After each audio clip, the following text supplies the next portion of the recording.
Alors que les perspectives de début 2018 étaient plutôt bonnes avec des révisions de croissance positives et un pilotage habile de la part des banquiers centraux, la fin d'année s'est achevée sur une note particulièrement amère pour les marchés financiers. Le bilan global est défavorable pour toutes les classes d'actifs, qu'elles soient en théorie risquées ou non. Sur les marchés actions, l'indice MSCI World perd plus de 10%, l'Eurostoxx 50 perd 14%, le DAX affichant la plus mauvaise performance en Europe avec un recul de 18%, les États-Unis baissent de 7% et les marchés émergents de 17%. Les marchés de taux finissent également dans le rouge. L'or n'a pas joué son rôle de valeur refuge puisque l'once perd 2% en dollars et les placements flexibles ou alternatifs, qui pour beaucoup ont des objectifs de performance absolue, perdent en moyenne entre 5 et 10%.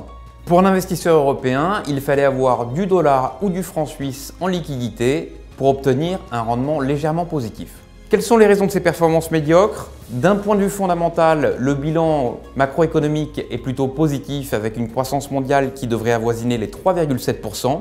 Et sur le plan microéconomique, la croissance des profits des entreprises devrait être proche de 20% aux États-Unis, 8% en Europe et les valorisations sont plutôt inférieures aux moyennes historiques. Mais 2018 a été une année rythmée par des événements politiques avec premièrement en Europe la mise en place d'un gouvernement de coalition populiste en Italie et des risques de dérive budgétaire.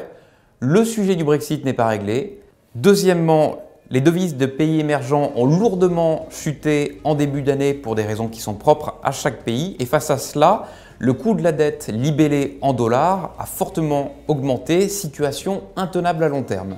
Troisièmement, et de façon plus globale, l'instauration de droits de douane de la part du président américain avec un risque de guerre commerciale mondiale où tout le monde serait perdant.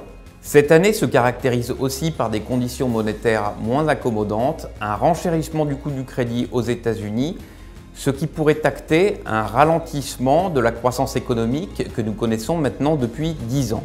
Les événements fondamentaux n'ont pas été suffisants, les éléments politiques ont pris le dessus et les marchés financiers se sont lassés de l'imprévisibilité de Donald Trump. Pour conclure, 2018 est l'année de la désynchronisation entre des fondamentaux économiques relativement résilients et un contexte géopolitique beaucoup plus incertain qui à terme pourrait avoir des répercussions négatives sur la dynamique de croissance mondiale et alimenter une crise de confiance. Que nous réserve 2019? Rendez-vous très bientôt pour suivre ensemble l'évolution des marchés.